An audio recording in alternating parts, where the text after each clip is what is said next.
Kembali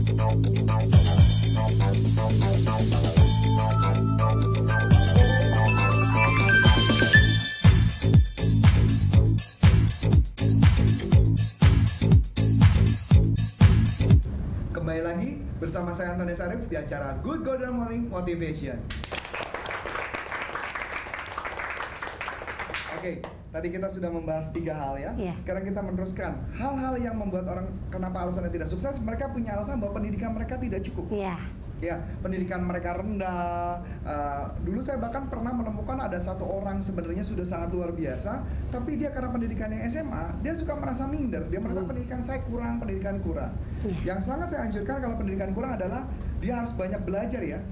Banyak belajar. Banyak baca, banyak diskusi. Betul, betul. Apalagi di zaman sekarang sudah mulai yang namanya di Indonesia kita ada, bisa dikatakan kita ada sekolah kejar paket A, kejar paket C, bahkan kuliah pun bisa universitas terbuka dan sebagainya, betul ya. Dan bahkan Brian Tracy itu pernah mengatakan bahwa kalau orang mau sukses gitu ya, dia harus membaca buku 1 hari 1 jam. 1 hari 1 jam, 1 minggu 1 buku. Kalau 1 minggu 1 buku, 1 tahun kurang lebih 40 sampai 50 buku. Maka 40 sampai 50 buku ini menarik. Menurut penelitian mengatakan untuk mendapat gelar PhD, PhD, orang membutuhkan untuk membaca buku sebanyak 40 sampai 50 buku untuk mendapat gelar PhD. Berarti kalau orang dalam 1 tahun sudah membaca buku 40 sampai 50 kali, berarti kita sudah punya 1 PhD, betul nggak? Iya, betul. Kalau sudah 3 tahun, berarti kita mempunyai 3 gelar doktor ya, PhD, itu berarti 3 gelar PhD, betul nggak? Betul sekali. Berarti kemampuan otak kita harusnya jauh lebih luar biasa dibandingkan PhD itu sendiri. Betul. Yang tidak mau membaca ya, kalau biasanya membaca pasti dia punya kemampuan yang jauh lebih baik, betul ya. Nah, oleh sebab itu saya mengatakan bahwa sebenarnya pendidikan kurang baik itu kita harus memahami bahwa kita bisa punya kemampuan yang jauh lebih. Jauh lebih. Yang berikutnya Napoleon mengatakan juga kenapa orang belum bisa sukses karena dia kurang disiplin. Saya ambil contoh deh yang paling simpel. Ketika orang pulang dari training khususnya training saya, belajar di training saya, pulang, kadang-kadang mereka cuma hanya melakukan 3 hari, seminggu, setelah itu mereka tidak melakukan. Mereka tidak melakukan aktivitas afirmasinya, kemudian melakukan senam money magnet atau wealthy dan sebagainya. Akibatnya apa yang terjadi? Selama itu apa yang terjadi? Akhirnya mereka tidak bisa mencapai keimpiannya tersebut.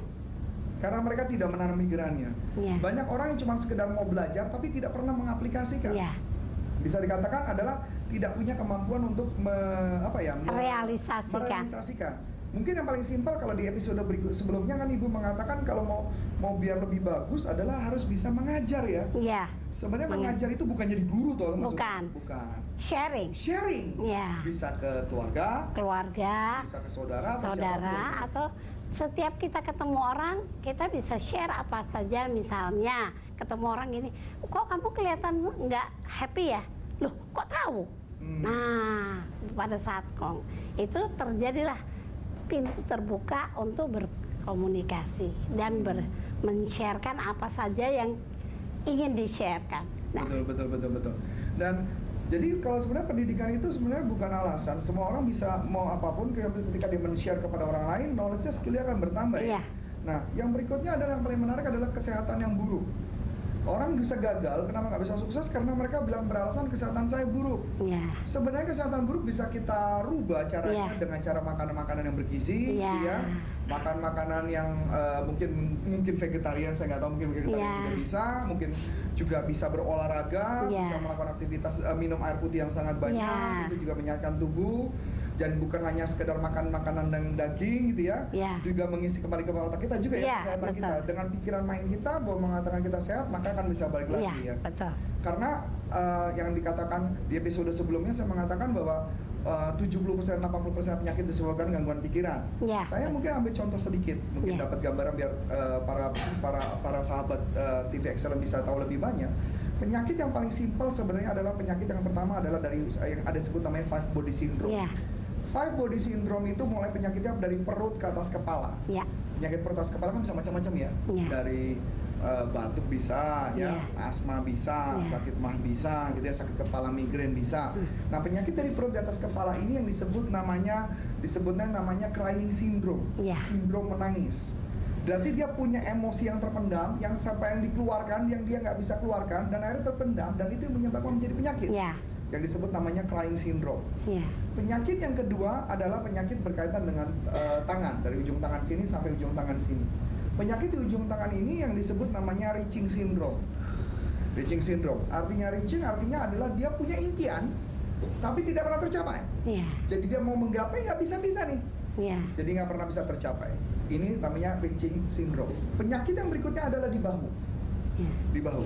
Penyakit di bahu namanya responsibility syndrome. Maksudnya apa? Dia punya tanggung jawab Ya. yang harusnya misalkan dia suruh membiayai biaya keluarga adiknya, sebenarnya dia harus membiayai, tapi dia harus membiayai. Dan dia mulai merasakan sakit di sekitar bahu di sini. Ya. Sakit yang berikutnya adalah di kaki, dari kaki sampai ujung kaki gitu ya. Sampai jari kaki, ya. Itu disebut namanya flight syndrome. Sindrom mau melarikan diri. Ya, dari tanggung jawab. Dari kenyataan, dari Ya. tanggung jawab. Dia punya problem, dia ngerasa problemnya berat, dia pengen lari, tapi dia nggak bisa lari. Dia harus hadapi.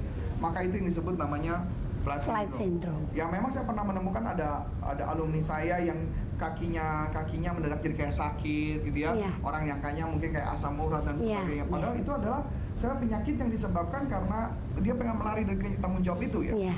Nah, penyakit yang terakhir adalah, mohon maaf, alat kelamin dan sekitarnya.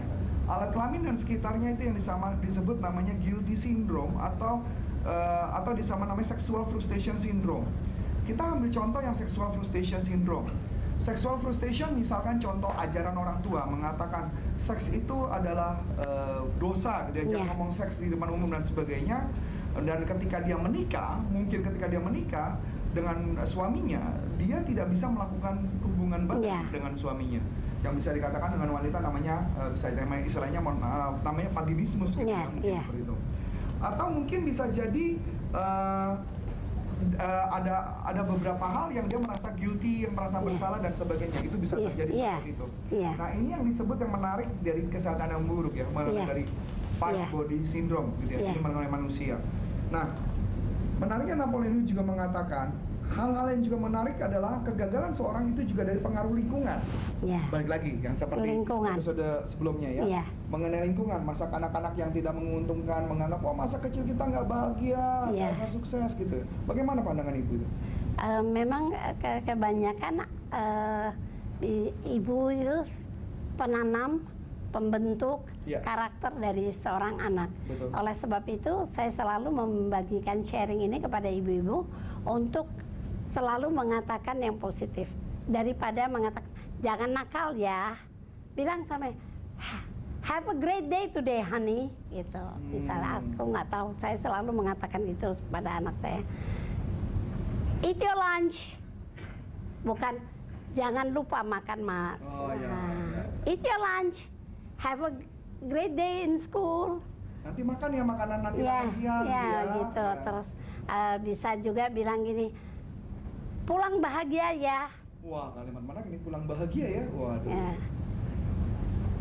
Itu sehingga anak itu walaupun dari latar belakang yang boleh dikatakan minus, dia merasa saya bahagia. Iya ya, karena kalimat bahagia itu sudah sering banget diucapkan di sana ya. Iya. Ya, menarik juga, betul-betul. Oke, kita stop dulu seperti sejenak, jangan kemana-mana. Kita akan kembali lagi sesaat lagi bersama saya Antoni Sarif dalam acara Good Golden Morning Motivation.